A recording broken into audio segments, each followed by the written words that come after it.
Bible గ్రంథంలో నుండి మీకా గ్రంథము 7వ అధ్యాయము 15వ వచనాన్ని నేను చదువుతాను. బైబిల్ గ్రంథం కలిగిన వారందరూ కూడా తెరిచి చూడవలసిందిగా ప్రభుపేట మనవి చేస్తున్నాం. The book of mica chapter 7 verse 15. ఐగుప్తు దేశంలో నుండి నీ వచ్చినప్పుడు జరిగినట్టుగా నేను జనులకు అద్భుతములను కనబరుతును. క్షంతల్లోంచి కళ్ళు మూసుకున్నట్టయితే ప్రార్థన చేసుకుందాం.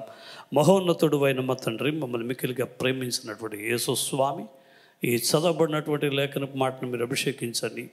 ఈ నూతన మాసపు ప్రారంభ దినాన్ని మీ సన్నిధికి కూడి వచ్చినటువంటి మేము ఎదురు చూపులతో నీ యొక్క వాగ్దానం కొరకు కనిపెట్టుకుని ఉండగా ప్రకటించబడినటువంటి మాటలు అభిషేకించబడి అందులో దాగి ఉన్నటువంటి నైనా మహత్తరమైనటువంటి క్రియలు మీరు తెలియజేసి వాటిని అనుభవించుటకు మా ఒక్కొక్కరిని సిద్ధపరచమని యేసుక్రీస్తుని శ్రేష్టమైన నామమున అడిగి వేడుకొంచున్నాం తండ్రి. ప్రియమైన దేవుని బిడ్డలారా, ఈ నూతన మాసపు ప్రారంభ దినాన ఈ నూతన మాసానికి అందించవలసిన వాగ్దానం నిమిత్తం ప్రభుల వారి సన్నిధిలో ప్రార్థనాపూర్వకంగా సంప్రదించినప్పుడు నాకు దేవుడు ఈ లేఖన మాటలను జ్ఞాపకం చేశారు. ఈ లేఖన మాటల్లో చూసినట్లయితే ఐగుప్తు దేశంలో నుండి నీవు వచ్చినప్పుడు జరిగినట్టుగా నేను జనులకు అద్భుతములను కనబరుతును అన్నటువంటి మాట. నేను అనేక ట్రాన్స్లేషన్స్లో ఈ మాట చూసినప్పుడు అద్భుతములు అన్నటువంటి మాట చూసినప్పుడు ఒక వెర్షన్లో మార్వలెస్ థింగ్స్ అనుంది, మార్వలెస్ అనుంది. కొన్ని ట్రాన్స్లేషన్స్లో మిరకల్ అని ఉంది. ఇలా మరొక ట్రాన్స్లేషన్లో వండర్స్ అని ఉంది. ఇలా అనేక రకాలైనటువంటి తర్జమాల్లో చూసినట్లయితే అద్భుతములు, ఆశ్చర్యకార్యములు, సూచక క్రియలు అన్నటువంటి మాటగా వినియోగించడం మనం చూస్తున్నాం. అయితే ఇక్కడ వాస్తవానికి ఇది మీకా అన్నటువంటి ఒక ప్రవక్త ప్రార్థనకు దేవుడిచ్చినటువంటి జవాబు. 14వ వచనంలో ప్రవక్త అయినటువంటి మీకా ప్రభుల వారి సన్నిధిలో ఓ ప్రార్థన చేస్తున్నాడు. తన ప్రజల నిమిత్తం, ఇజ్రాయెల్ ప్రజల నిమిత్తం ఓ ప్రార్థన చేస్తున్నాడు. ఈ ప్రార్థనకు దేవుడు జవాబు ఇవ్వాలని ఆశిస్తూ 14వ వచనంలో చేసినటువంటి ప్రార్థన మనం చదవగలం. చూసినట్లయితే ఏమని రాయబడి ఉంది, ఏమని ప్రార్థన చేశాడు అని చూసినట్లయితే, నీ చేతికర్ర తీసుకొని నీ జనులను కర్మెలునకు చేరిన అడవిలో ప్రత్యేకముగా నివసించు నీ స్వాస్థ్యపు వారిని మేపుము.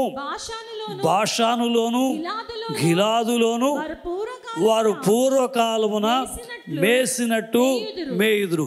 గమనిస్తుంది, ఇక్కడ ఏమని అడుగుతున్నారంటే వాళ్ళని మేపండి, వారికి కావాల్సినటువంటి కనీస అవసరతలు సంధించండి అని ఒక ప్రార్థన చేస్తే ఏమని అడిగాడు మీకా? ఈ విధమైన కార్యాలు చేయండి, ఈ విధంగా వారికి కావాల్సినటువంటి అవసరతలు సంధించండి, వారిని కర్మల పర్వతంలో ప్రత్యేకంగా నివసించి స్వాస్థ్యపు వారిని మేపండి, వారికి కావాల్సినవి ఇవ్వండి అని మాత్రమో అడిగాడు. అంటే ఒక కనీస అవసరతల కొరకు మాత్రమే అక్కడ అతడు ప్రార్థన చేశాడు. అయితే దేవుడు ఒక అద్భుతమైనటువంటి జవాబు ఇస్తున్నాడు. అతను అడిగింది ఒక సాధారణ విషయం, అయితే దేవుడు ఒక అసాధారణమైనటువంటి కార్యాన్ని చెప్తున్నాడు. ఏమని చెప్తున్నాడు అని అడిగినట్లయితే, అరే ఐగుప్తు దేశంలో మీరు 430 సంవత్సరాల పాటు బానిసలుగా బతికారే, ఆ బానిసలుగా బతికినటువంటి సందర్భంలో మీరు నాకు మొరపెట్టినప్పుడు, మీరు నాకు ప్రార్థన చేసినప్పుడు, ఆ ప్రార్థన ఆలకించినటువంటి దేవుడనైనటువంటి నేను ఆ బానిసత్వ బతుకుల్లో నుంచి నేను మిమ్మల్ని విడిపించడం మాత్రం కాదు, ఆ దినాలలో నేను చేసినటువంటి అదే అద్భుతాలు మరలా నేను ఈ మాసంలో మీ అందరి జీవితంలో ప్రారంభించబోతున్నాను అంటున్నాడు. నమ్మిన వారు చప్పట్లు కొట్టి గట్టిగా దేవుని మహిమపరచండి. హల్లెలూయా. గమనించండి, నేను చాలా సందర్భాల్లో మీకు జ్ఞాపకం చేసి ఉంటాను. దేవుని వాక్యం ఎప్పుడు మన జీవితంలో నెరవేరుతుందంటే మన హృదయము స్పందించే తీరుని బట్టి అది ఆధారపడి ఉంటుంది. అంటే హృదయం ఎలా స్పందిస్తుందంటే ఆ విన్న మాటలు వెంటనే ఎక్కడో తెలియని ఒక గొప్ప మంట రేకెత్తిస్తుంది, ఎక్కడో తెలియని ఒక ఇగ్నైట్ అవుతుంది, ఎక్కడో ఒక చిన్న స్పార్క్ వస్తుంది. అది ఏమవుతుందంటే గొప్ప విశ్వాసాన్ని అది కలుగు చేస్తుంది. గమనించి పెద్ద డైనమైట్ ఉందనుకోండి, దాన్ని ఆ యొక్క డైనమైట్ని పేల్చడానికి చిన్న స్పార్క్ చాలు, చిన్న ఒక బాంబు పేల్చడానికి చిన్న ఒత్తి చాలు. అదేమవుతుందంటే వెళ్ళి ఆ ఒత్తి వెలుగుతూ వెళ్ళి, ఎందుకు క్రాకర్స్ మనం కాలుస్తుంటామో చిన్న ఒత్తి ఉంటుంది, దాన్ని కాల్చినప్పుడు మనం ఒక అగరబత్తితో దాన్ని అగ్గిపుల్లతో దాన్ని కాల్చినప్పుడు అది ఏమవుతుంది, పెద్ద శబ్దంతో పేలుతుంది. అలాగనే మన హృదయంలో దేవుని వాక్యం అలా వచ్చినప్పుడు అదొక ఇగ్నైట్ అవ్వాలి. ఏమిటి అంటే లోపల ఒక స్పార్క్ రావాలి. ఆ స్పార్క్ ఏం చేయాలంటే ఒక విశ్వాసాన్ని అక్కడ వెలిగించాలి. ఆ విశ్వాసం ఏం చేస్తుందంటే ప్రకటించబడే మాటను స్వతంత్రించుకునేలాగా చేస్తుంది. ఇప్పుడు ఎందుకంటే వాక్యము దేవుడు వేరు కాదు కాబట్టి ప్రకటించబడినటువంటి మాట ఎప్పుడైతే నువ్వు స్వతంత్రించుకుంటావో అదేమవుతుందంటే నీ నోటి మాటలతో వెంటనే హల్లెలూయా అంటావు. నువ్వు రాస్తూ ఉన్నా, నువ్వు చదువుతూ ఉన్నా, నువ్వు అటు ఇటు చూస్తున్నా అలా ఆదమరిచి నేను వాక్యాన్ని వింటున్నాను స్వామి, పాస్టర్ గారు నేను కేవలం మీరు చెప్తున్నటువంటి మాటలు ఏకాగ్రతతో నేను వింటున్నాను అన్నటువంటి అనుభవంలో ఉన్నా, వీటన్నిటికి మించి హృదయ స్పందన చాలా ముఖ్యం. ఆ స్పందించి నీ నోట ఆమేన్ అన్నప్పుడు, హల్లెలూయా అన్నప్పుడు ఆ కార్యాలు ఇప్పుడే కాదు ఏ సందర్భంలో అయినా సరే ఆ మాటలు మనలో పనిచేయటం ఆరంభిస్తుంది. హల్లెలూయా. జాగ్రత్త గమనిస్తే ఇక్కడ ప్రార్థించినటువంటి దానికి కాకుండా వేరొక విధంగా దేవుడు జవాబిచ్చినట్లుగా మనం చూస్తున్నాం. నిర్గమకాండము 12వ అధ్యాయము 41వ వచనం, నిర్గమకాండం 12వ అధ్యాయం 51వ వచనం కానీ చూసినట్లయితే నిర్గమకాండం 12వ అధ్యాయం 41 మరియు 51 చదువుకుందాం వేగంగా. 430 సంవత్సరములు గడిచిన తర్వాత 430 సంవత్సరములు గడిచిన తర్వాత జరిగినదేమనగా ఆ దినమందే యెహోవా సేనలన్నీయు ఐగుప్తు దేశంలో నుండి బయలుదేరిపోయెను. 51వ వచనం కూడా చదువుదాం. వారి వారి సమూహముల చొప్పున ఆనాడే ఐగుప్తు దేశములో నుండి వెలుపలకు రప్పించెను. జాగ్రత్త గమనించండి అమ్మ, వినండి. ఈ రోజున వాక్యం ఏమిటి అని అడిగినట్లయితే ఇక్కడ ఈ చదువుకున్న 2 సందర్భాలు కానీ చూస్తే 400 years 400 సంవత్సరాల పాటు వీరు బానిసలుగా బతికేశారు. అబ్రహాంకి ఈ విషయం ఆదికాండం 15వ అధ్యాయంలో ముందుగానే చెప్పాడు. ఈ విధంగా 400 సంవత్సరాల దేశం కాని చోట మీరు బానిసలుగా మీ తర్వాత తరాలు జీవించబోతున్నారని చెప్పబడినటువంటి దేవుడు ముందుగా తెలియజేసినటువంటి ప్రవచనం నెరవేరింది. అయితే ఇక్కడ 400 సంవత్సరాల తర్వాత 430 సంవత్సరాలు వీరు దేవుడు ఎవరు, వాళ్ళ దేవుడు ఎలా ఉంటాడు అన్న విషయం అంతా కూడా మర్చిపోయారు. ఒక బానిసలుగా వెళ్ళి ఒక చోట పడున్నారు. అయితే 430 years తర్వాత ఏం జరిగిందంటే దేవుడు మోషే అన్నటువంటి నాయకుడిని ఎంచుకుని వాళ్ళందరినీ విడిపించడానికి అవసరమైనటువంటి కార్యాలన్నింటినీ కూడా సిద్ధపరిచి ఇప్పుడు అనేకమైనటువంటి సూచక క్రియలు అద్భుతాలంతా జరిగింది. ఇప్పుడు అన్ని పక్కన పెట్టండి.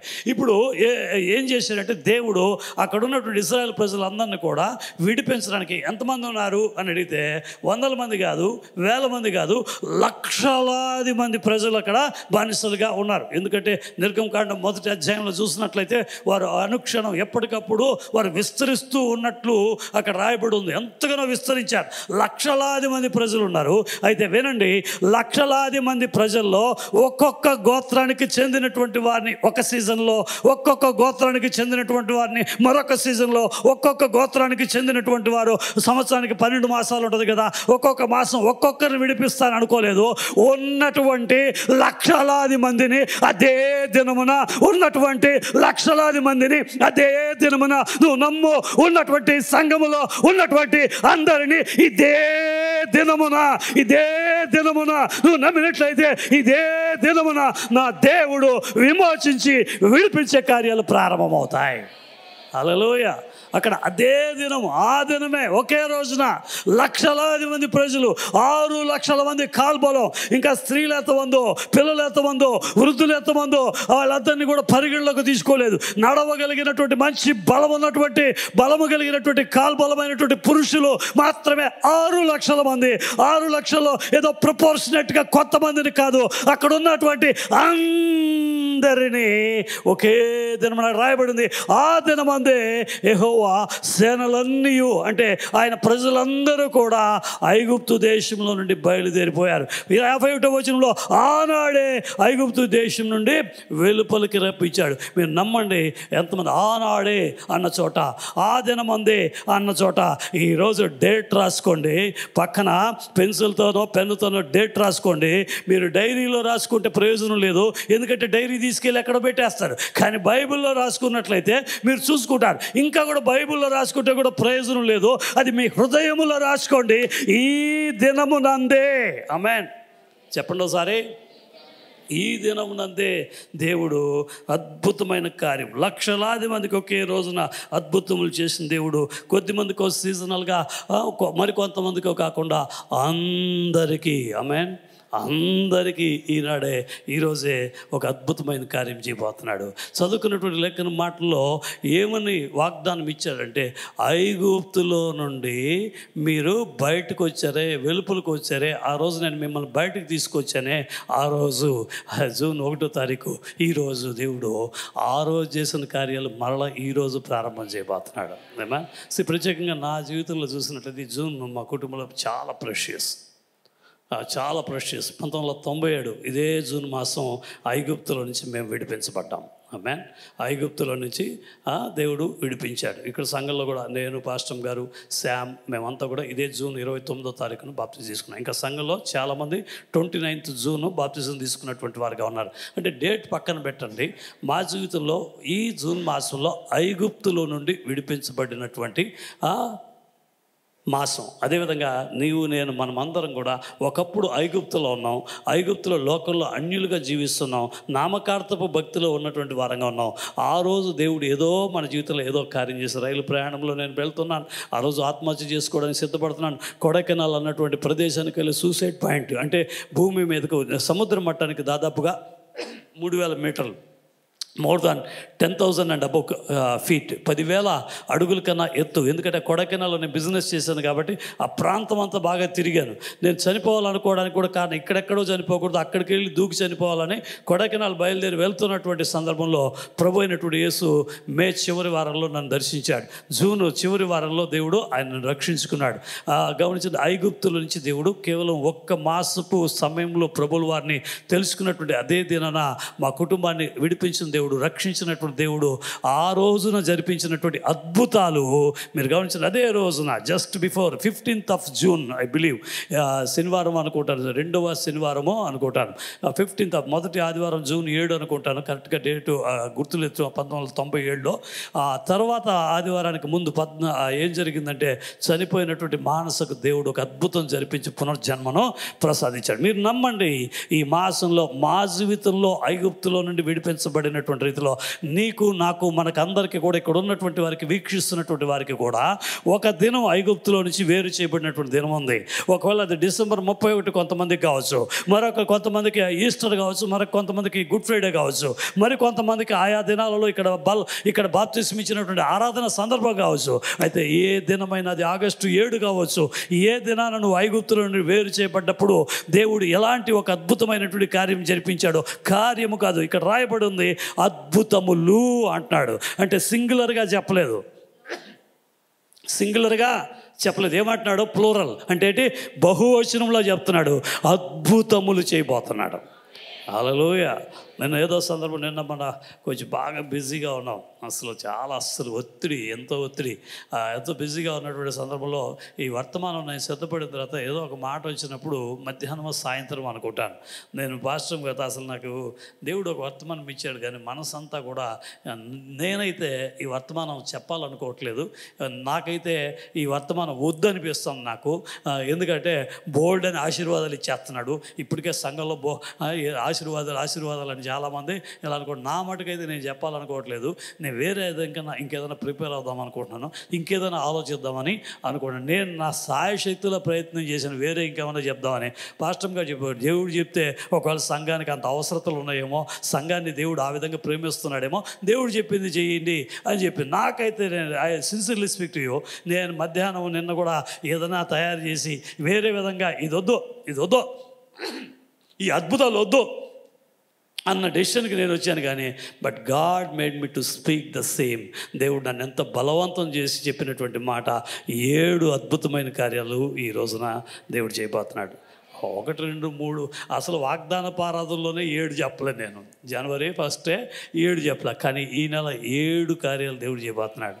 అంటే 7 ఈజ్ అ పర్ఫెక్ట్ నెంబర్. సంపూర్ణంగా మన కుటుంబాలని ఈ first first half of this year going to end by this month. ఈ సంవత్సరంలో మొదటి సగం ఈ నెలతో పూర్తిగా పోతుంది.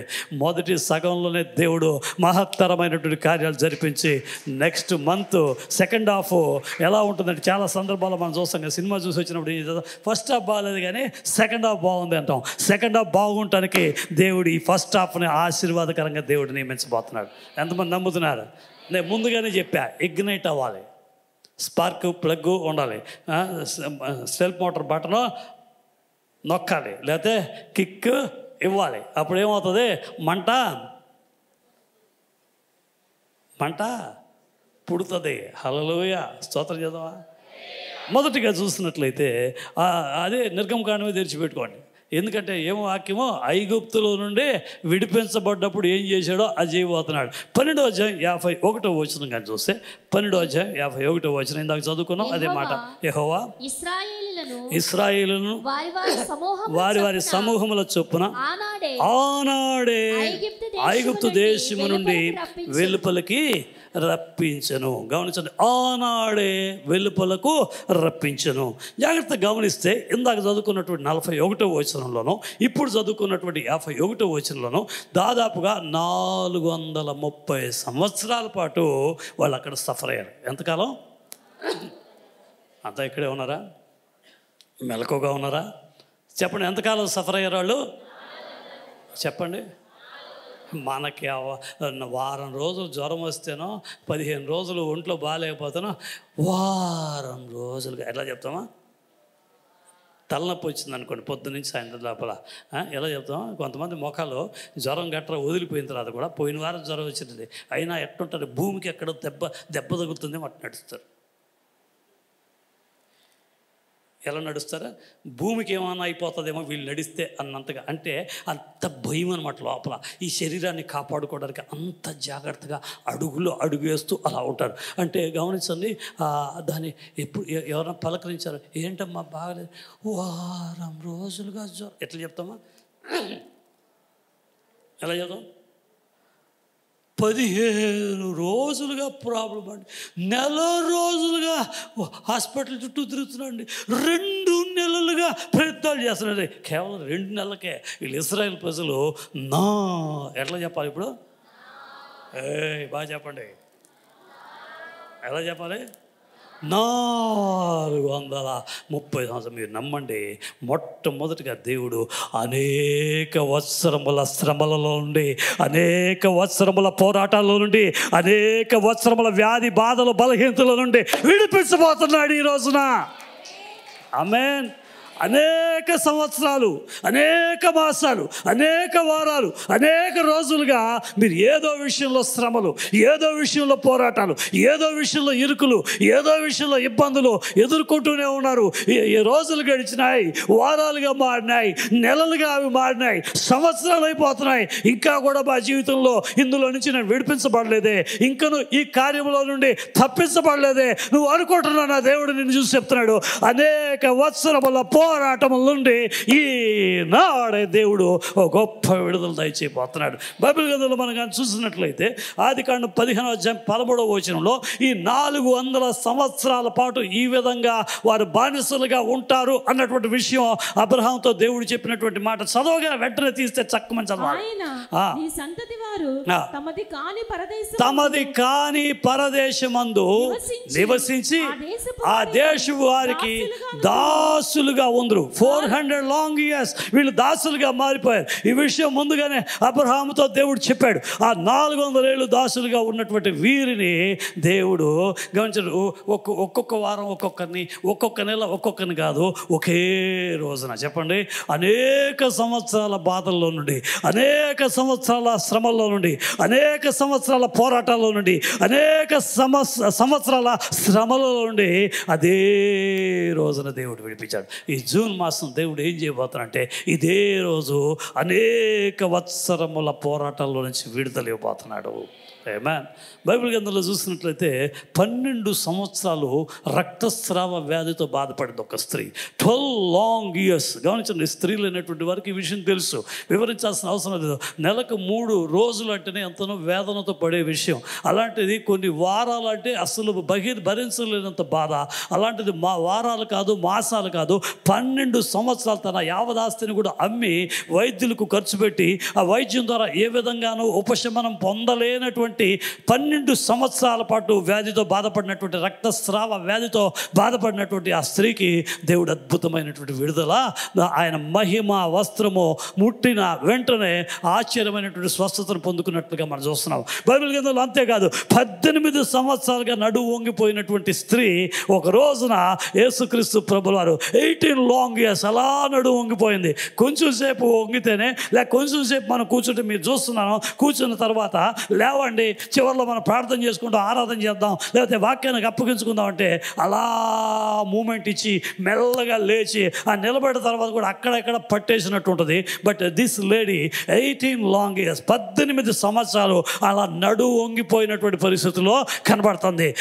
ఆమెకు దేవుడు 18 సంవత్సరాల అనేక దీర్ఘకాల శ్రమలు, దీర్ఘకాల వ్యాధులు, దీర్ఘకాల పోరాటాలు, దీర్ఘకాలపు అపవాది చేత బంధించబడి ఉన్న అనుభవాలు, వాటన్నిటిలో నుండి దేవుడు ఆమెను కూడా విడిపించాడు. నడుము చక్కగా లేచి నార్మల్గా ఆవిడ ఎత్తెంతో తెలియదు, ఆవిడ పొడవెంతో తెలియదు, ఆవిడ ఎంత ఉంటుందో తెలియదు, అలాంటి వ్యక్తికి దేవుడు అద్భుతమైన రీతిలో స్వస్థతనిచ్చాడు. 38 సంవత్సరాలు బెతెస్దా కోనేటి దగ్గర పడిపోయి ఉన్నాడు. ఒకరొచ్చి హెల్ప్ చేస్తే తప్ప అతని జీవితమో అతని జీవనం కొంచెం కూడా ముందుకు సాగదు. 38 లాంగ్ ఇయర్స్, 38 సంవత్సరాలు దీర్ఘకాలము పడిపోయినటువంటి స్థితిలో బెతెస్దా కోనేటి దగ్గర మరొకడు కనబడుతున్నాడు. శృంగారం అనే దేవాలయం వద్ద పుట్టినది మొదలుకొని కుంటివాడైనటువంటి వాడు సుమారు 40 సంవత్సరాలుగా అక్కడ పడిపోయినటువంటి స్థితిలో ఉన్నాడు. 12 ఏళ్ళు కావచ్చు, 18 ఏళ్ళు కావచ్చు, 38 ఏళ్ళు కావచ్చు, 40 ఏళ్ళు కావచ్చు, నువ్వు నమ్ము, దీర్ఘకాల పోరాటాలలో నుండి, దీర్ఘకాల శ్రమలలో నుండి, దీర్ఘకాల వ్యాధుల నుండి, దీర్ఘకాల ఇరుకుల్లో నుండి, ఇబ్బందుల నుండి నా దేవుడు అనేక వత్సరముల పోరాటాల నుండి ఈ రోజున నీకు విడుదల దయచేయబోతున్నాడు. హల్లెలూయా. మొదటి సమూయేలు గ్రంథంలో హన్నా అన్నటువంటి ఒక స్త్రీని చూస్తాం. ఎంతకాలం ఆమె సంవత్సరానికి ఒకసారి షిలోహు ఆలయానికి వెళ్ళేది. షిలోహు ఆలయం దగ్గరికి వెళ్ళి అక్కడ ఎంతగానో ప్రార్థన చేసేది. ప్రతి సంవత్సరం వెళ్తుంది, ఏడుస్తుంది. ఆవిడకి ఒక పేరే పెట్టేశారు. ఏమని? ఏడుపు మోకంది. మనకు ఒక పేరుంది ఇళ్ళలో. ఏంటి? మనం అధిక శాతం నవ్విన దానికన్నా ఏడుపు మోకమే ఎక్కువ. మనకు ఒక పేరు ఉంది కదా, ఎప్పుడు ఏడుస్తాం మనకు తెలియదు, కానీ ఏడుపు మాత్రం వెంటనే వచ్చేస్తుంది. ముఖం ఎంత ఈజీగా మారిపోతుంది. గమనించండి, ఇక్కడ ఉన్నటువంటి వాళ్ళ పరిచయంలో ఉన్నటువంటి ఏడిపించాలంటే పెద్ద అవసరం అక్కర్లా. ఒక చిన్న మాట చెప్తే చాలు, ఫ్యూజ్ పోయిన బల్బుల్లాగా, అప్పుడే పగిలిపోయిన బల్బుల్లాగా మొఖాలన్నీ మారిపోతాయి, అట్టే డల్ అయిపోతాయి. ఇవన్నీ పరిచయం చేస్తాయి. సరే, వాళ్ళ సంగతి ఎందుకు ఇప్పుడు వాగ్దాన భారతులు జాగ్రత్త గమనిస్తే మన ముఖాలు 7 ముఖాలుగా ఉంటాయి. ఆ హన్న ఎన్ని సంవత్సరాలుగా వెళ్ళిందో నాకు తెలియదు. ఎన్ని సంవత్సరాలుగా వెళ్ళి ఆలయంలో ప్రార్థన చేసింది. తనకు కొరత ఉంది, చాలామంది ప్రాబ్లం, చాలామంది అవహేళన చేస్తున్నారు, అవమానపరుస్తున్నారు. మీరు నమ్మండి, హన్న ప్రార్థన ఆలకించినటువంటి దేవుడు, హన్న దీర్ఘకాల పోరాటంలో, హన్న దీర్ఘకాల శ్రమలో, హన్న దీర్ఘకాల అవమానంలో, హన్న దీర్ఘకాల వాంఛ కోరికను తీర్చిన అదే దేవుడు. మీరు నమ్మండి, అనేక వత్సరముల పోరాటముల నుండి ఈ మాసం దేవుడు విడుదల దయచేయబోతున్నాడు. హల్లెలూయా. యోసేపు జీవితం చూస్తే అది అపోస్తల కార్యం 7వ అధ్యాయం 10వ వచనం చూడగలము. Acts of the apostles chapter 7 verse 10 అక్కడ చూసినట్లయితే యోసేపుని గురించి రాయబడింది. యోసేపు ఎవరయ్యా అని అడిగినట్లయితే 17 సంవత్సరాల వయసులో చెరసాలకు వెళ్ళాడు. ఎంతకాలం? 17 ఏళ్ళప్పుడు చెరసాల్లోకి వెళ్ళాడు. 17 ఏళ్ళ నుండి దాదాపు 13 సంవత్సరాల చెరసాల్లో శిక్షను అనుభవించాడు. బయటకు రాలేడు, పరిస్థితులు మారలేదు, ఎవడొచ్చి కాపాడుతాడో తెలియదు. గమనించిన అతనికి సొంత వాళ్ళట వేరే దేశంలో ఉన్నారు, ఈ ఊర్లో బంధువులు కానీ సన్నిహితులు కానీ స్నేహితులు కానీ ఎవరు లేరు.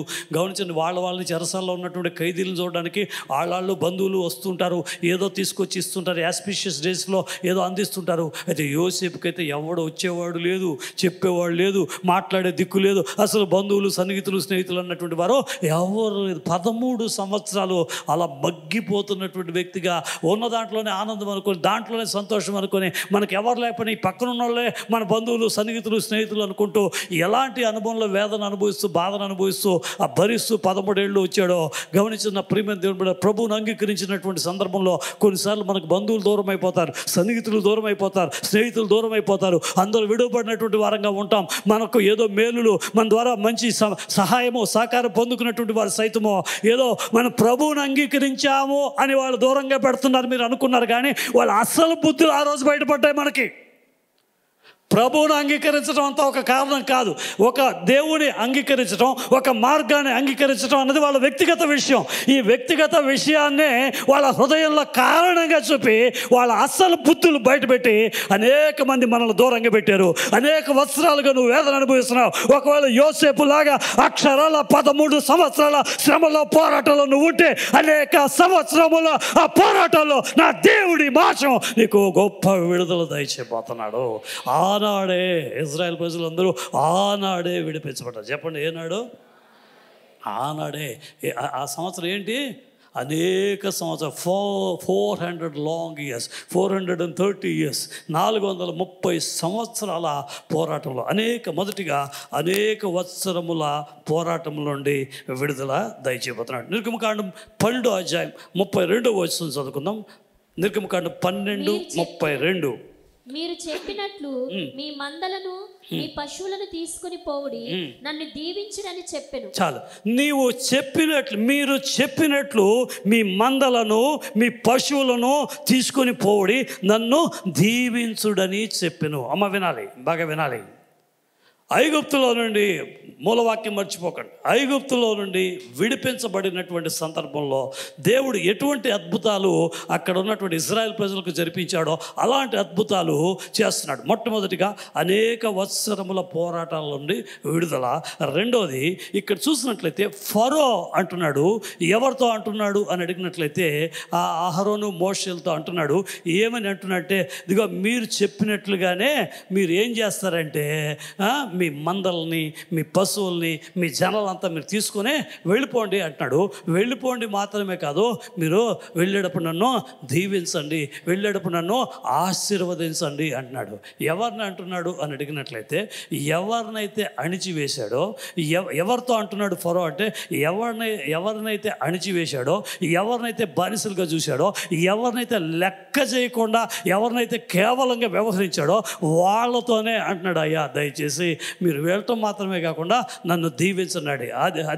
అదే పుస్తకం 7వ అధ్యాయం 1వ వచనం కానీ చూస్తే, 7వ అధ్యాయం 1వ వచనం కానీ చూస్తే, కాగా యెహోవా మోషేతో ఇట్లనెను, ఇదిగో నిన్ను ఫరోకు దేవునిగా నియమించుతుని.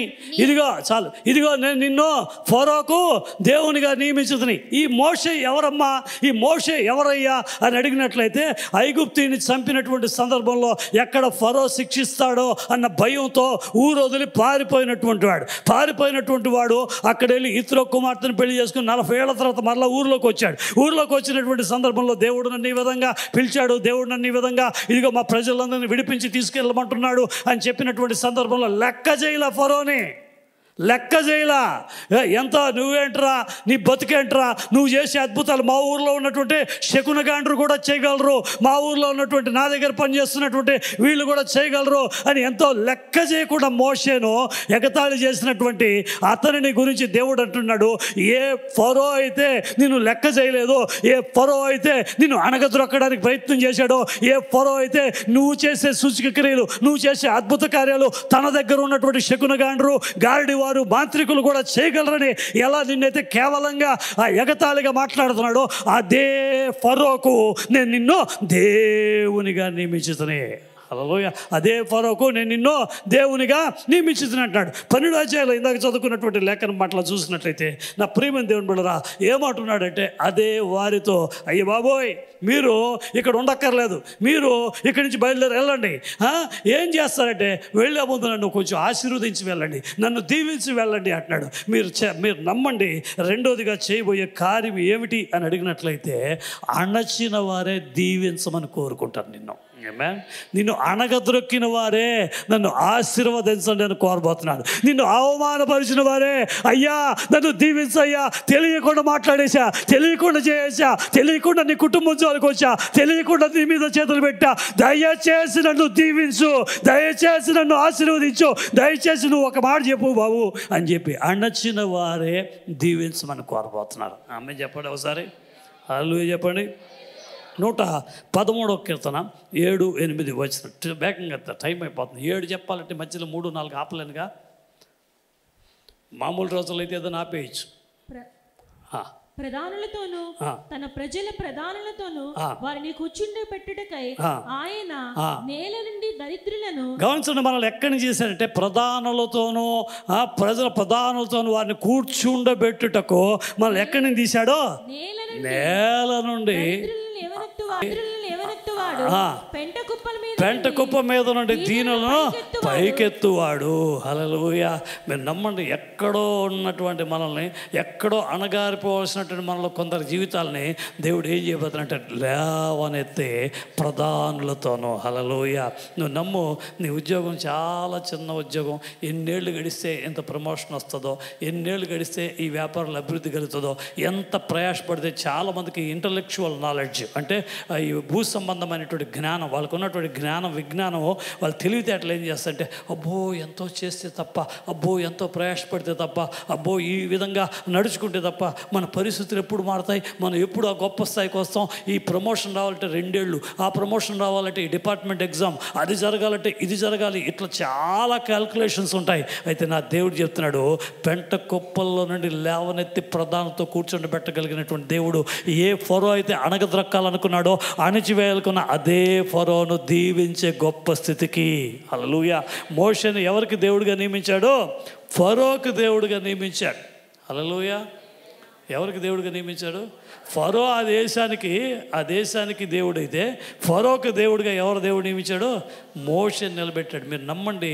మిమ్మల్ని ఎవరు అణిచివేయాలనుకున్నారో, అది ఉద్యోగ స్థలంలో కావచ్చు, అది వ్యాపార స్థలంలో కావచ్చు, మీ బంధువులు వర్గీయులు సన్నిహితుల మధ్య కావచ్చు, ఎక్కడైతే మిమ్మల్ని అణిచివేయాలనుకుంటున్నారో అణిచివేయబడే వారే అణిచివేయుటకు కారణమైనటువంటి వారే మీ దగ్గరికి రాబోతున్నారు ఈ నెలలో.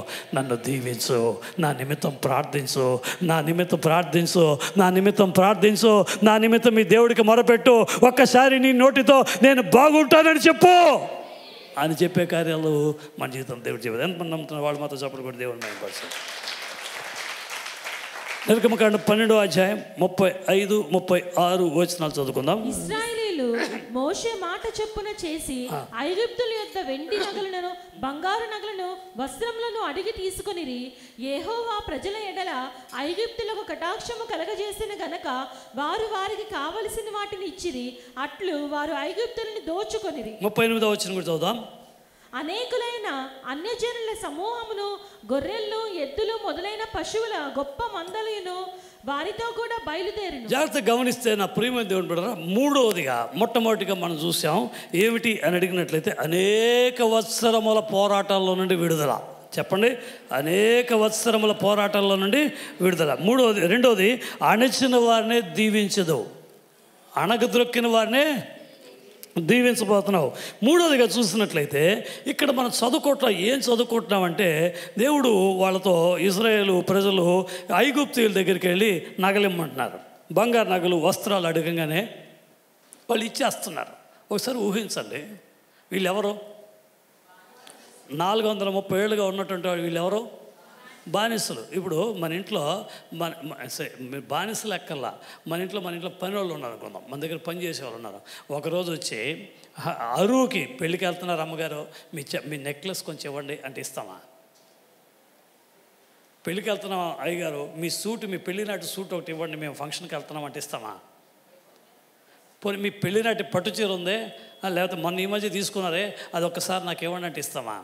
అరువుకే మనం మన పని వాళ్ళకి ఇవ్వం, అరువుకే మన పని వాళ్ళకి మనం ఇవ్వం. అట్లాంటిదే ఇక్కడ వీళ్ళు ఈ బానిసలైనటువంటి వాళ్ళు ఏమడుగుతున్నారంటే అంటే తిరిగి ఇచ్చే ఇవ్వటానికి కాదు, తిరిగి ఇవ్వటానికి కాదు, పూర్తిగా వాళ్ళు సొంతం చేసుకోవడానికి బట్టలు ఇవ్వండి, నగలు ఇవ్వండి అంటే వాళ్ళందరూ ఇచ్చేస్తున్నారు, వాళ్ళందరూ తీసుకోబట్టారు. పెద్ద బట్టలు నగలు ఇవన్నీ తీసుకున్నారు. 38వ వచనంలో చూస్తే వాళ్ళతో పాటు బయలుదేరిన ఏంటంటే ఎద్దులు, గొర్రెలు, పశువులు, గొప్ప మందంతా కూడా వాటితో పాటు బయలుదేరినట. జాగ్రత్తగా గమనిస్తున్న ప్రియమైన దేవుని బిడ్డలారా, మూడోదిగా చూసినట్లయితే వీరు బానిసలైనప్పటికీ కూడా అక్కడ ఉన్నటువంటి ప్రజలు వాళ్ళ దగ్గర ఉన్నటువంటి బంగారము, వాళ్ళ దగ్గర ఉన్నటువంటి వెండి, వారి దగ్గర ఉన్నటువంటి నగలు, వారి దగ్గర ఉన్నటువంటి విలువైనటువంటి వస్త్రములు అవన్నీ కూడా వీళ్ళకి ఇచ్చేస్తున్నారు, తీసుకెళ్ళమని చెప్తున్నారు. అక్కడ చదువుకున్నటువంటి 36వ వచనంలో అక్కడ ఐగుప్తీయులను దోచుకొనిరి అని ఉంది. అది యాక్చువల్గా దోచుకోవడం కాదు, ఐగుప్తీయులు అడగంగానే ఇచ్చేసినట్టు మనం చూస్తున్నాం. దోచుకోవడం అన్నటువంటి మాట ఎందుకు ఆ విధంగా తర్జుమలో పడింది నాకు తెలియదు. కానీ ఇక్కడ మూడోదిగా చూసినట్లయితే ఏమిటి అని అడిగినట్లయితే, వినండి, ఏమిటి అని అడిగినట్లయితే వీళ్ళు అన్యాయంగా చాలా కాలం వాళ్ళ దగ్గర 400 ఏళ్ళుగా పనిచేశారు. అన్యాయంగా వీళ్ళ కష్టార్జితం అంతా వాళ్ళు దోచుకున్నారు. ఎవరు దోచుకున్నారు? ఎవరి కష్టార్జితాన్ని ఎవరు దోచుకున్నారు? ఇశ్రాయేలీయుల కష్టార్జితాన్ని, ఇశ్రాయేలీయుల కష్టాన్ని ఐగుప్తీయులు దోచుకున్నారు. అలాంటి దోచుకున్నటువంటి వారి దగ్గర వీరికి న్యాయంగా అందవలసిన అన్నిటిని కూడా దేవుడు వారికి తిరిగి అందజేసి పంపిస్తున్నాడు. ఈ మూడవదిగా ఈ మాసంలో దేవుడు అంటున్నాడు, అందవలసిన సంపదను మీరు పొందబోతున్నారు, మీకు దక్కవలసినటువంటి ఆ సంపదను మీరు పొందుకోబోతున్నారు. అందవలసినటువంటి సంపద, అందవలసినటువంటి మీకు దక్కవలసినటువంటి న్యాయంగా మీరు పొందుకోవలసినటువంటి కార్యాలు దేవుడు మీకు ఇవ్వబోతున్నాడు.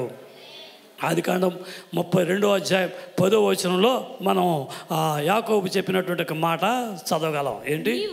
ఈ సేవకునికి చేసిన సమస్తమైన ఉపకారములకును సమస్త సత్యములకు అపాత్రుడను, ఎట్లనగా నా చేతికర్రతో మాత్రమే ఈ యోర్దాను దాటితేనే ఇప్పుడు నేను 2 గుంపులు, వెళ్ళేటప్పుడేమో చేతికర్రతో వెళ్ళా, వస్తున్నప్పుడేమో 2 గుంపులుగా వచ్చా. అయితే మా మామ ఉన్నాడే, మామూలోడు కాదు, నా జీతాన్ని ఎన్నిసార్లు? 10 సార్లు జనరల్గా ఇంక్రిమెంట్ ఇస్తారు, వీడికి డిక్రిమెంటు. నార్మల్గా జీతం సంవత్సరానికి పెంచుతారు, 2 ఏళ్ళకు 3 ఏళ్ళకు జీతం పెంచుతారు. గమనించండి, మనం ఏమంటాం, అయ్యా అదే దీనికి చేస్తున్నాం, ఒక 100 పెంచవచ్చు కదయ్యా, ఒక 500 పెంచవచ్చు కదయ్యా అని అడుగుతారు. అయితే ఇక్కడ ఏం జరుగుతుంది? ఇతనికి అన్యాయంగా ఆదికాండము 31వ అధ్యాయం 42వ వచనంలో కానీ చూస్తే, ఆదికాండం నా తండ్రి దేవుడు అబ్రహాము ఇస్సాకు దేవుడు నాకు తోడై ఉండిన ఎడల నిశ్చయముగా నీ నన్ను వట్టి చేతులతోనే పంపివేసి ఉందువు. దేవుడు నా ప్రయాసమును నా చేతుల కష్టమును చూచి ఒరే లాబాన్ మామా, చెప్పండి, ఒరే మామా, నువ్వు ఇన్నేళ్ళు నన్ను మోసం చేసి నా దగ్గర నా జీతాలు మార్చి నన్ను అన్యాయంగా దోచుకున్నావు. అయితే నా దేవుడు మామూలు దేవుడు కాదు, ఆయన నా పక్షాన కానీ ఉండకపోయి ఉంటే ఈరోజు వీటన్నిటినీ ఇచ్చి పంపించి ఉండేవాడు కాదు అంటాడు. మీరు నమ్మండి, దేవుడు నీకు అందవలసినటువంటి సంపదను, నీకు అందవలసినటువంటి సంపాదనను, నీకు దక్కవలసినటువంటి నువ్వు పడినటువంటి ప్రయాసకు తగిన ఫలమును దేవుడు ఇవ్వబోతున్నాడు. ఇది కేవలం సంపద మాత్రం కాదు, ఇది కేవలం నగలు మాత్రమే కాదు, ఇది కేవలం వస్తువులు మాత్రమే కాదు, ఇది కేవలం నువ్వు ఎదురు చూస్తున్నటువంటి ఏదో భూ సంబంధమైనటువంటి మెరిటోరియస్గా కనబడేది మాత్రం కాదు. నువ్వు వేటికైతే ప్రయత్నం చేసావో, వేటి నిమిత్తమైతే నువ్వు ప్రయాసపడ్డావో, 2 ఏళ్ళు 3 ఏళ్ళు అనేక ఏళ్ళుగా నువ్వు ప్రయాసపడ్డావు. అయితే అందాల్సింది నీకు అందలా, దక్కాల్సింది నీకు దక్కలా. అనేక సంవత్సరాలుగా ఏదో కార్య నిమిత్తం నువ్వు ప్రార్థన చేస్తున్నావు, అనేక సంవత్సరాలుగా నువ్వు అనేక విషయాల్లో నువ్వు ప్రార్థన చేస్తున్నావు, ప్రయత్నం చేస్తున్నావు. అయితే నీ ప్రయత్నానికి, నీ ప్రార్థనకు దేవుడు నాకు ఇంకా జవాబు ఇవ్వలేదే అనుకుంటున్నావు. అయితే ఆ ఆత్మీయమైనటువంటి అనుభవాలలో ప్రభువు సన్నిధిలో పడినటువంటి ప్రయాస వ్యర్థము కాకుండా అందవలసినటువంటి ఆ ప్రయాసకు తగిన ఫలమును దేవుడి మాసం నీకు అందించబోతున్నాడు. ఏమాన్, ఎంతమంది నమ్ముతున్నారు? చపలు గడిగా దేవుడు మహిమపడుతూ ఉంటున్నారు. హల్లెలూయా. యోబు అంటాడు 42వ అధ్యాయం 3వ వచనంలో, దేవుడు ఉద్దేశించిన నా జీవితంలో ఏ ఒక్కటి కూడా నిష్ఫలమో కానేరదు అంటాడు. మీరు నమ్మండి. మొదటి దినవృత్తాంతంలో 29వ అధ్యాయం 12వ వచనంలో మనల్ని దీవించేది ఎవరు, మనల్ని ఆశీర్వదించేది ఎవరు, మనకు అవసరమైనటువంటి సంపదనిచ్చేది ఎవరు, మనకు పొందుకోవాల్సినటువంటి కార్యాలన్నింటినీ కూడా అందించేది ఎవరు, అక్కడ చక్కగా రాయబడి టక్మని తీసి చదివేయచ్చు. గొప్పతనమును నీ వలన కలుగును. గమనించండి, ఐశ్వర్యమును గొప్పతనమును నీ వలన కలుగును, నీవు సమస్తమును ఏలువాడువు, బలమును పరాక్రమమును గమనించండి. దేవాది దేవుడు ఈ మాసం మీకు అందవలసినటువంటి, మీకు చేసినటువంటి న్యాయంగా లేక మీరు పడినటువంటి ప్రయాసకు దక్కవలసినటువంటి ఆ సంపదను, లేక మీరు ఎంతగానో ప్రభువుల వారి సన్నిధిలో చేసినటువంటి ప్రార్థనకు తగినటువంటి జవాబును, అంటే మీకు దక్కవలసిన, మీకు అందవలసినటువంటి కార్యాలు ఈ మాసం దేవుడు చేయబోతున్నాడు. హల్లెలూయా. వీళ్ళు బానిసలుగా వెళ్ళిపోతుంటే నాకు లేవు, బట్టలు ఇవ్వు అంటే ఇవ్వలా, దేవుడు ఇచ్చేటట్టు చేశాడు. ఇదొక అద్భుతం. ఆమేన్ చెప్పండి. ఒక్కసారిగా అన్ని లక్షల మంది అనేక సంవత్సరాల ప్రాబ్లంలో నుంచి బయటకు రావటం అనేది సాధారణమైన విషయం కాదు. అదొక అద్భుతం. అణిచివేసినటువంటి వాడే బాబు నన్ను దీవించు అని చెప్పడం గమనించి, మన ఆఫీసర్ మిమ్మల్ని అడగబోతున్నాడు, నన్ను ఆశీర్వదించండి అని అడగబోతున్నాడు. ఆమేన్. మీరు ఎక్కడైతే ఏ సంస్థలో మీకు పైన నాయకుడిగా ఉన్నాడో ఆయన మిమ్మల్ని అడగబోతున్నాడు, అన్యులైనటువంటి వారు మీరు నన్ను దీవించండి అయ్యా, మీరు నా కోసం ప్రార్థన చేయండి అయ్యా అని చెప్పబోతున్నాను. ఆమేన్. ఎంతమంది నమ్ముతున్నారు? మీకు అనేక సంవత్సరాలు మీకు దూరమైనారు, ఏదో విధంగా మిమ్మల్ని వాళ్ళందరూ రాబోతున్నారు. ఈ మాసం నా నిమిత్తం ప్రార్థన చేయండి, మీరు నన్ను దీవించండి, మీరు ఒక్క మాట చెప్తే చాలంట మీ దేవుడు మా జీవితంలో కార్యాలు చేస్తాడంట అని చెప్పి రీతిలో మిమ్మల్ని దర్శించబోతున్నారు. ఆమేన్. హల్లెలూయా, హల్లెలూయా. మూడవదిగా అందవలసినటువంటి సంపదను, అందవలసినటువంటి ఫలమును తిరిగి పొందబోతున్నాడు. నాలుగవదిగా చూస్తున్నట్లయితే నిర్గమకాండం 13వ అధ్యాయం 21, 22 వచనాలు చదువుకుందాం వేగంగా.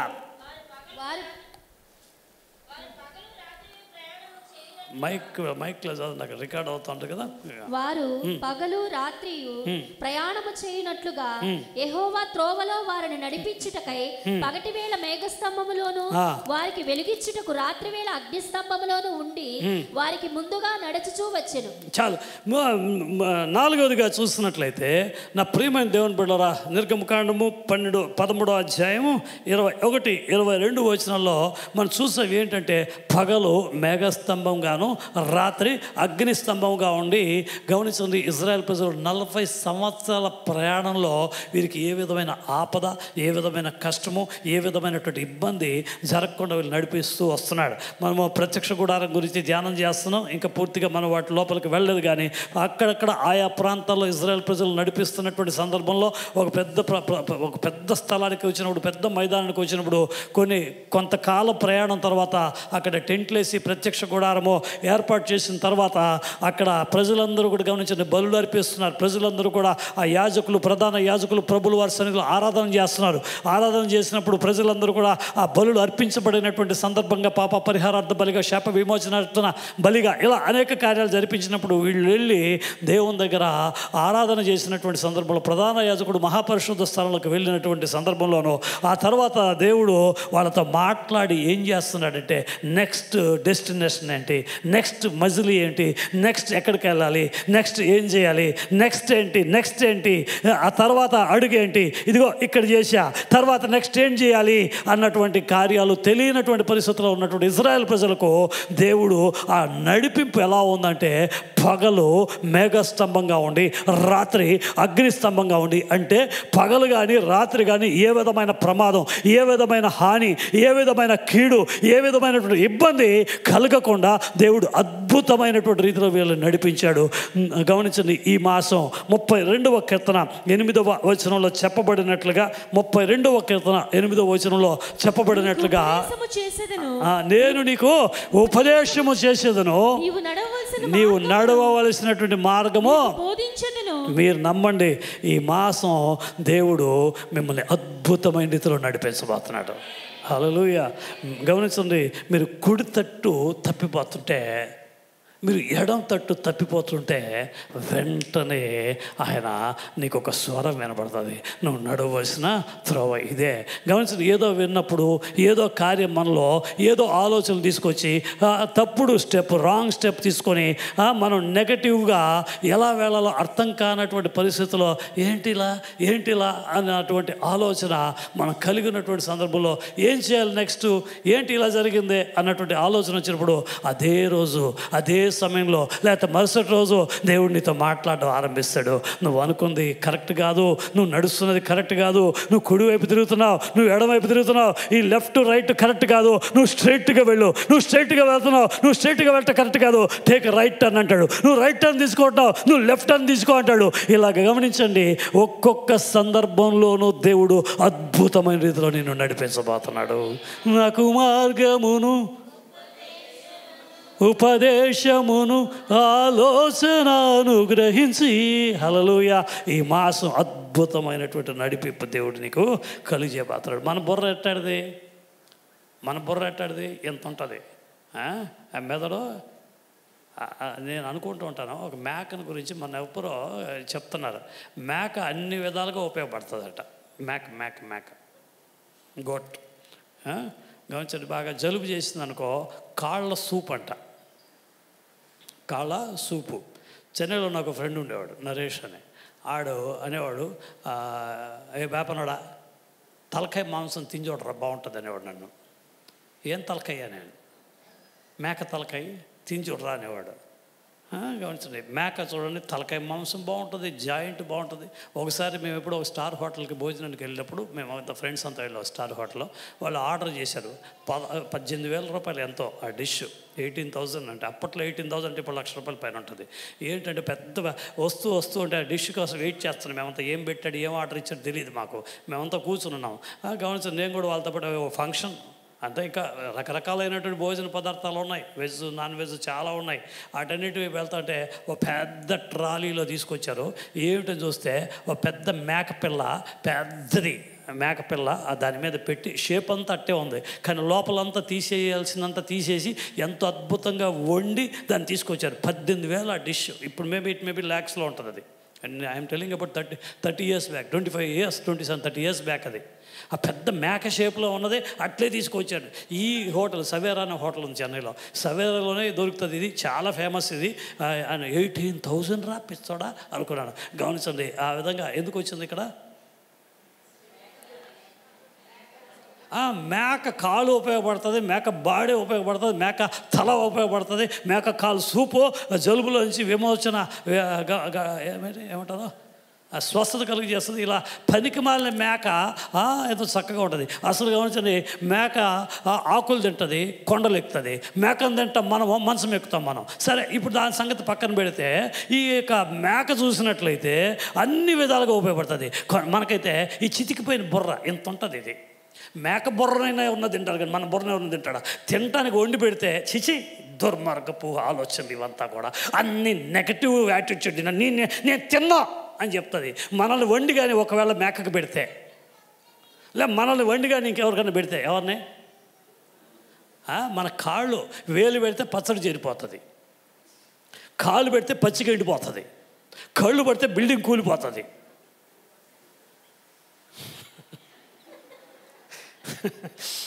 హల్లెలూయా. ఇంకా ఎన్ని ఉన్నాయి, మన మనిషి ఎంత నిలువెల్ల విషయమే. గమనించండి, అలాంటి మనల్ని ఈ చితికిపోయిన బుర్ర ఉంటుంది చూసారా, మన భలే తెలివిమంతులు అని మనకు వచ్చిన ఆలోచన అంతా ఎంత చక్కగా వాటిని పాటించేసి ఇలా మహాజ్ఞానుల్లాగా ఉంటాం. అది దేవుడు అంటున్నాడు, నీ జ్ఞానం పక్కన పెట్టు, ఈ అద్భుతమైన రీతిలో నేను నడిపించబోతున్నాను. సభలు గట్టిగా దేవుని స్తోత్రం కదా. ఎంతమంది అంగీకరిస్తారా? నా బ్రెయిన్ చితికిపోయింది, పనికి మారదే అని ఎంతమంది అంగీకరిస్తారు? ఆ బ్రెయిన్ చక్కగా ఉంటే మన జీవితాలు ఇలా ఉండేదా?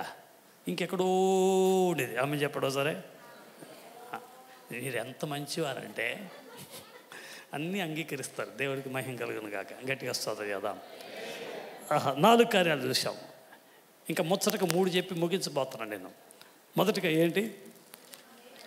అనేక వత్సరముల పోరాటాల్లో నుండి విడుదల. అణిచిన వారిని ఆశీర్వదించెదరు. అందవలసినటువంటి సంపద పొందెదరు. అద్భుతమైనటువంటి నడిపింపు ఈ మాసంలో దేవుడు నడిపించబోతున్నాడు.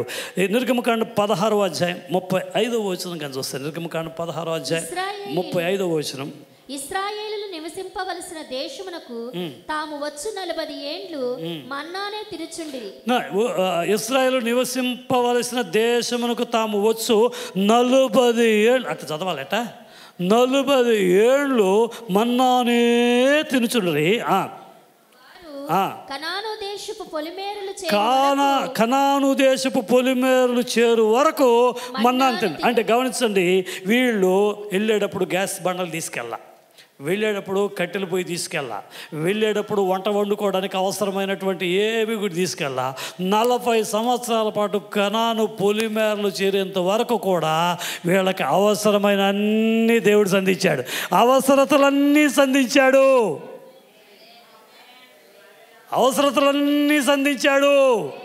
జూన్ మాసంలో స్కూల్స్ రీఓపెన్ అవుతాయి, కాలేజెస్ రీఓపెన్ అవుతాయి. ఏం కావాలి? ఏదో మన జగనన్న నాడు నేడు బడిలో మనకుంటే షూసు, యూనిఫామ్స్, బ్యాగులు వాళ్ళు ఇచ్చేస్తారు. కానీ మన పిల్లలు ఎట్టటోళ్ళు అని తెలిస్తే పోయిన సంవత్సరం బ్యాగ్ బాగున్నా కూడా నాకు ఈ బ్యాగ్ వద్దు అంటారు, కొత్త బ్యాగే కావాలంటారు. పోయిన సంవత్సరం షూ ఎంత బాగున్నా కూడా నాకు కొత్త షూనే కావాలంటారు. మీ సంగతి ఏంటో నా చిన్నప్పుడైతే మా అమ్మ పాత బ్యాగే ఇక్కడ ఇస్తుందని ఏప్రిల్ నెలలో దాన్ని కట్ చేసేసేవాడిని, నేను బ్లేడ్ పెట్టి కోసేసేవాడిని. మళ్ళీ జూన్ నెలలో పాత బ్యాగ్ బాగానే ఉంది కదరా అంటదేమోనని. ఈ రోజున ఈ జూన్ మాసం అంటేనే చాలామందికి ఒక వణుకు మాసం. అవునా కదా చెప్పండి? ఆ చదువులేమో రకరకాల చదువులు చేసినాయి. ఒకే చదువున 6గా 20గా విభజించి దీనికి ఎంత ఫీజు, దానికి ఎంత ఫీజు అంటారు. గమనించండి, హాస్పిటల్కి వెళ్తే ఎంత ఖర్చో, ఎన్ని ఇబ్బందులో, ఎన్ని టెస్టులో. ఈ డాక్టర్లకి బుద్ధి తక్కువైపోయింది. ఆ పాత రోజుల్లో అయితే ఎంతో చక్కగా ఎంబీబీఎస్ చదివినోడు కూడా అన్నిటికీ ట్రీట్మెంట్ ఇచ్చేవాడు. ఇప్పుడు తెలివి ఎక్కువగా వీళ్ళు సొంత తెలివితేటల మీద ఆధారపట్ల, టెస్టుల మీదనే ఆధారపడుతున్నారు. అస్సలు పేషెంట్ అవసరంలే, టెస్ట్ రిపోర్ట్ ఉంటే చాలు, ఏం కావాలో చెప్పేస్తారు వాళ్ళు, ముట్టుకోవాల్సిన అవసరం అస్సలే. ఇలాంటి అనేకమైన ఖర్చులు, మనకి అనేకమైనటువంటి అవసరం. వ్యాధి అంటే భయం, హాస్పిటల్కి వెళ్తే ఏం రాసేస్తారో, ఎక్కడ అడ్మిట్ చేస్తారో. గమనించండి, సింపుల్గా ఒక చిన్న ట్యాబ్లెట్ ఇచ్చి పంపించారు, బోల్డ్ అని టెస్టులు రాయేస్తారు. రాగానే అక్కడ దిగంగానే రిక్షా దిగుతుండే, ఆటో దిగుతుంటే, కారు దిగుతుండగానే ఓ స్ట్రెచర్ వేసుకొచ్చేస్తారు. మనకి భయం వేస్తుంది, ఏంటారు బాబు, అనవసరమైనటువంటి ఇబ్బందికరమైన పరిస్థితులు. అయితే ఈ నెలలో మీరు నమ్మండి, ఇజ్రాయెల్ ప్రజలు అనేక లక్షల మందికి అవసరమైన నీళ్లు తాగటానికి ఒక సందర్భంలో బండను బద్దలు చేయగా అక్కడి నుంచి సంఖ్యాకాండము 20వ అధ్యాయము 11వ వచనంలో బండ మీద కొట్టగా నీళ్లు బండలో నుంచి బయటకు వచ్చింది. సంఖ్యాకాండము 11వ అధ్యాయము 31, 32 వచనాల్లో చూసినట్లయితే నాలిక ఎండిపోయి రుచి చచ్చిపోయి ఎంతసేపు ఈ కొత్తిమీర గింజలు లాంటి మన్నా తిని మేము బతుకుతామంటే వాళ్ళు తిన్నది ముక్కుల్లో నుంచి నోట్లో నుంచి బయటకు వచ్చేలాగున 30 రోజుల పాటు వాళ్ళకి అవసరమైన నాన్ వెజిటేరియన్ మటన్ వచ్చింది అక్కడ. ఏమీ చెప్పరే? హల్లెలూయా చెప్పండి. కొంతమందికి వల్ల ఆదివారం ఏమన్నా పెట్టనే, శనివారం దాకా వాళ్ళు ఏది తిన్నా కానీ, శనివారం దాకా చికెన్ తిని, శనివారం దాకా మటన్ తిని, ఆదివారం అంటే ఏం పడాలా? ఆ మొక్క పడకపోతే ఆదివారంగానే ఉండదు చాలామందికి. మీరు నమ్మండి, ఈ జూన్ మాసం మీరు తినగలిగినంత మీరు ఏం తింటారో, అంటే జూన్ మాసం మాత్రమే పాస్టర్ గారు అన్నట్టుంది కొన్ని మొక్కలు. హల్లెలూయా. అంటే గమనించండి, జూన్ నెలలో దేవుడు ఏం చేయబోతున్నా అంటే 40 ఏళ్ళు కనాను పొలిమేరలో చేరేంత వరకు కూడా వాళ్ళు వండుకోలేదు, వాళ్ళు ఏ విధమైనటువంటి అవసరతల కోసం ప్రయాసపడలేదు. డ్యూటరానమీ 2:7, ద్వితీయోపదేశకాండం 2:7, మరి ద్వితీయోపదేశకాండం 29:5, ఈ 2 వచనాలు చదవండి. 2:7 మరి 29:5. పనులన్నిటిలోనూ నీ దేవుడైన యెహోవా నిన్ను ఆశీర్వదించెను. ఈ గొప్ప అరణ్యములో నీవు ఈ 40 సంవత్సరాలు సంచరించిన సంగతి ఆయన ఎరుగును.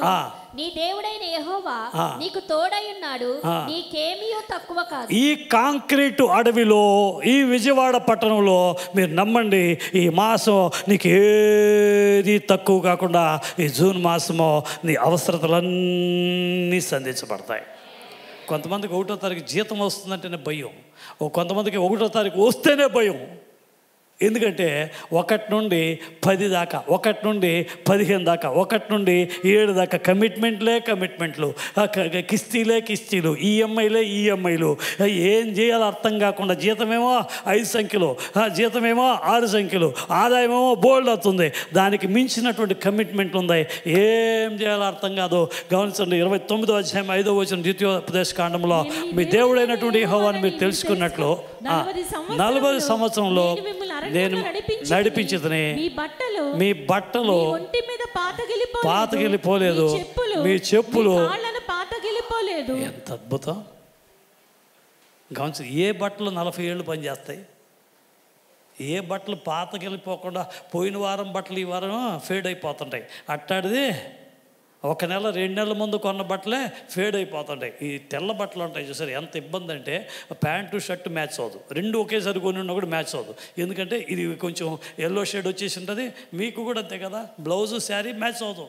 ఆ ఆదివారానికి ముందు కొంతమంది ఆదివారమే చర్చికి వెళ్ళే ముందు జుట్టు పిక్కుంటూ కూర్చుంటారు, ఇదేంటి ఇట్టుంది, ఇది సెట్ అవ్వలేదే, అది సెట్ అవ్వలేదే అని. అవునా కాదా? షర్టు ఏంటి షర్ట్ ఇట్టుంది, తేడాగా ఉంది, బయటకు వచ్చి చూస్తే వేరే ప్యాంట్ ఒకలాగా ఉంటుంది, షర్ట్ ఒకలాగా, పర్లేలే నో ప్రాబ్లం అని వచ్చేస్తుంటాం. అలాంటిది 40 సంవత్సరాలు వీళ్ళు బట్టలు పాతకెళ్ళపడలా. ఇంకా ఆశ్చర్యం ఏంటంటే, ఏ కంపెనీ చెప్పులో పాపులరో లేకపోతే బాటానో కరోనా చెప్పు కంపెనీ ఉందా? కరోనా ఉందనుకుంటా, ఇప్పుడు లేదు కదా. అంటే అట్లా నవ్వుతారేంటి? అంటే వైరస్ పేరు ముందుగానే తెలుసు మన దేశంలో, కరోనా చెప్పులు. గమనించండి, మా చిన్నప్పుడు ఉండేది ఇలాగ ఎన్నో చెప్పులు. ఏ చెప్పులు కూడా అస్సలు మీరు కొత్తది తెచ్చుకొని వాడకుండా 2 ఏళ్ళు ఇంట్లో పెట్టుకోండి, 2 ఏళ్ళ తర్వాత బాక్స్ ఓపెన్ చేసి చేసుకుంటే పిండిగా పౌడర్గా రాలిపోతుంది. కానీ 40 ఏళ్ళు చెప్పులు పాతకెళ్ళా. మీరు నమ్మండి, దేవుడి మాసం మిమ్మల్ని ఎలా పోషించబోతున్నాడంటే ఒక్కొక్క రోజు అలా వస్తూనే ఉంటుంది. మీరు ఆ నూనె బాటలు తీస్తారు పోస్తుంటారు, గ్యాస్ వెలిగిస్తుంటారు, బండను వెలిగించారు, స్టవ్ వెలిగిస్తుంటారు, అది బాటకు గ్యాస్ వస్తూనే ఉంటుంది. ఆమె చెప్పరా, గట్టిగా చెప్పరా. అవసరతలన్నీ సంధించి బియ్యం తీస్తూ ఉంటారు, వస్తూనే ఉంటుంది, పంచదార తీస్తుంటుంది, వస్తూనే ఉంటుంది, టీ పొడి తీస్తుంటుంది, వస్తూనే ఉంటుంది, బ్యాగులో చేయి పెడుతుంటారు, వస్తూనే ఉంటుంది. లోపల ప్రింటింగ్ మెషిన్ ఉంటుంది, అది ప్రింట్ అయ్యి వస్తూ ఉంటుంది, చేతులు పెడితే అందుతుంది, అవసరతలన్నీ సంధించబడతాయి. అబ్బో, ఈ నెల మామూలుగా కాదు, అవసరతలన్నీ సంధించబడతాయి.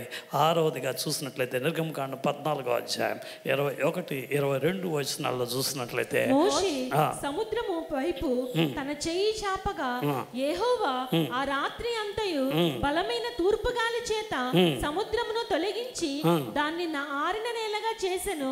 నీళ్లు విభజింపబడగా ఇశ్రాయేలీయులు సముద్రము మధ్యను ఆరిన నేల మీద నడిచిపోయి. చాలు. 6వదిగా దేవుడు ఏం చేయబోతున్నాడంటే, మీరు ముందుకు వెళ్ళటానికి ఈ జూన్ మాసంలో మీరు తీసుకునే తీర్మానాలు, ఆ తీర్మానాలంతా నెరవేర్చబడి జూలై మాసంలో, ఆ తర్వాత ఈ సంవత్సరం మిగిలి ఉన్నటువంటి 7 నెలల్లో చేయవలసినటువంటి కార్యాలకు ముందడుగా వేయాలనుకుంటారు. అయితే అడ్డుగా ఎర్ర సముద్రం లాంటి ఆటంకాలు, అవరోధాలు వచ్చినాయి. దేవుడు ఏం చేయబోతారంటే, ఆ ఐగుప్తుల బానిసత్వ బతుకుల నుంచి విడిపించబడినటువంటి దినాన ఏ విధంగా అయితే ఎర్ర సముద్రం 2గా విభజించబడిందో, అవరోధాలు ఏ విధంగా అయితే దేవుడు తొలగించాడో, 6వదిగా మీ అవరోధాలు లేక ఆటంకాలన్నీ తొలగించబోతున్నాడు. మీ ఎదుగుదలకు, మీ క్షేమానికి, మీరు చేసే ప్రయత్నాలకి, ప్రభు మీ జీవితంలో ఉద్దేశించిన కార్యాల నెరవేర్పుకు అడ్డుగా ఉన్నటువంటి అవరోధాలన్నీ తొలగించబడుతున్నాయి. మినిస్ట్రీలు కూడా మీరు నమ్మండి, దేవాది దేవుడు నిర్ణయించిన, దేవాది దేవుడు నిశ్చయించిన అత్యున్నతమైనటువంటి అభివృద్ధికి ఆ అవరోధాలన్నీ కూడా దేవుడు ఈ మాసంలో తొలగించబోతున్నాడు. హల్లెలూయా. ఎంతమంది నమ్ముతున్నారు? ఎర్ర సముద్రం విభజించబడింది. ఆ మ్యాటర్ గురించి నేను ఎక్కువ చెప్పక చిన్నప్పటి నుంచి వింటానే ఉన్నాం. 6వదిగా ఏంటి? అవరోధములన్నీ కూడా తొలగించబడతాయి. 7వదిగా చూసినట్లయితే 15వ అధ్యాయం నిర్గమకాండం 22-23 వచనాలు చదివితే, సముద్రము నుండి జనులను సాగచేయగా వారు షూరు అరణ్యములోనికి వెళ్లి దానిలో 3 దినములు నడిచిరి. అచట వారికి నీళ్లు దొరకలేదు. అంతలో వారు మారాకు చేరి, మారా నీళ్లు చేదైనవి గనుక వారు ఆ నీళ్ళు తాగక్కర్లా. అక్కడికి వచ్చారు. అబ్బా చేదు అన్నారు. ఒక మారా అన్నటువంటి ఒక చేదైనటువంటి ఒక అనుభవం, మారా అన్నటువంటి ఒక చేదైనటువంటి అనుభవాలు ఉన్నారు. అక్కడ ఆ చేదైనటువంటి అనుభవం అక్కడ ఉన్నటువంటి ఒక చెట్టు కొమ్మ నరికి మారాలో వేయంగానే అదేమైందంటే ఒక మధురమైనటువంటి అనుభవంగా మారిపోయింది. అప్పుడు మీరు గమనించండి, కొంచెం నీళ్ళు చేదైతే పర్వాలా. మీరు గమనించండి, మీకు ఒక విషయం చెప్పనా. మన ఇంట్లో ఫంక్షన్, ఓ పెద్ద వంట, 15 మందికి వంట వండుతున్నాం. ఏదో కొద్ది మందికి ఒక 2-3 వండినప్పుడు ఉప్పు ఎక్కువ కారం ఎక్కువైతే పర్లా. మీరు అంతా బాగా ఆ రోజు ఉపవాసం ఉండి వండుతున్నారు. 15 మందికి వండారు. అందులో ఆ వంట ఇది పెద్ద డిష్ బిర్యానీ, దాంట్లో ఉప్పు ఎక్కువైపోయింది బిర్యానీలో. ఇప్పుడు ఎలా ఉంటుంది మీకు? బిర్యానీలో ఉప్పు ఎక్కువైంది అన్న బాధ కన్నా ఇంత బిర్యానీలో ఉప్పు ఎక్కువైపోయింది, ఇప్పుడు ఏం చేయాలి అన్న బాధ. ఇక్కడ ఇంత నీళ్ళు, కొద్దిగా నీళ్ళు చేదు కాదు, అక్కడ ఉన్న నీళ్ళంతా చేదు. అక్కడ ఉన్నటువంటి వాళ్ళు 100 మంది 1000 మందే కాదు, లక్షలాది మంది ఉన్నారు. నేను అప్పుడప్పుడు ఆలోచిస్తుంటా, వీళ్ళకి ఎన్ని కిన్లే వాటర్ బాటిల్స్ ఇస్తే వాళ్ళందరూ తాగి ఉంటారు. వాళ్ళు మామూలు వాళ్ళు కాదు, ఒంటిలు తాగినట్టు తాగేవాళ్ళు ఆ రోజుల్లో మనుషులు. ఇంత నీళ్లు చేదుగా ఉంటే ఆ చేదైనటువంటి నీళ్లు ఏంగా మారిందంటే మధురంగా మారింది. ఇప్పుడు మధురంగా మారినప్పుడు వాళ్ళకి ఎలా ఉంటుందంటే మామూలు ఆనందం కాదు, అవధులు లేని ఆనందము. హల్లెలూయా.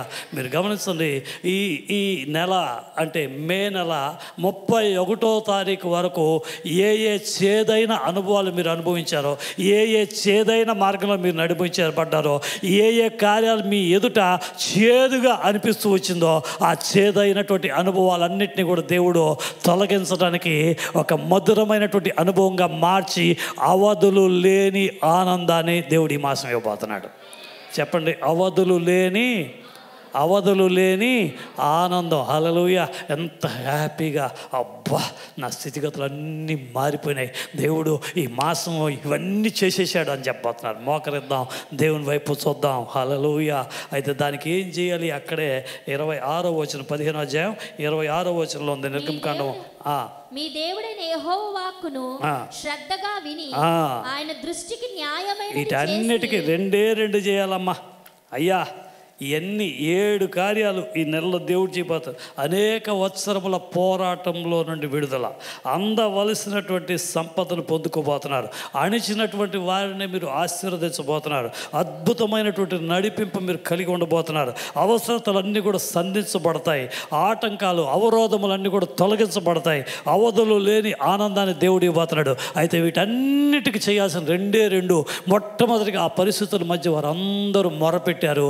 ఆ మొర దేవుడు వినగలిగినటువంటి ప్రార్థన కాదు, దేవుడు వినగలిగినటువంటి ఒక ప్రార్థన మీరు చేయాలి. 2వదిగా ఆయన ఆజ్ఞలన్నిటినీ కూడా గైకొనాలి. 7 కార్యాలు చేసే పాత్రడు. నమ్మిన వాళ్ళు మాత్రం ఆకరించండి, సాధ్యం కాకపోతే లేచి నిలబడండి. హల్లెలూయా, హల్లెలూయా. ఎంతమంది నమ్ముతున్నారు? హల్లెలూయా, హల్లెలూయా.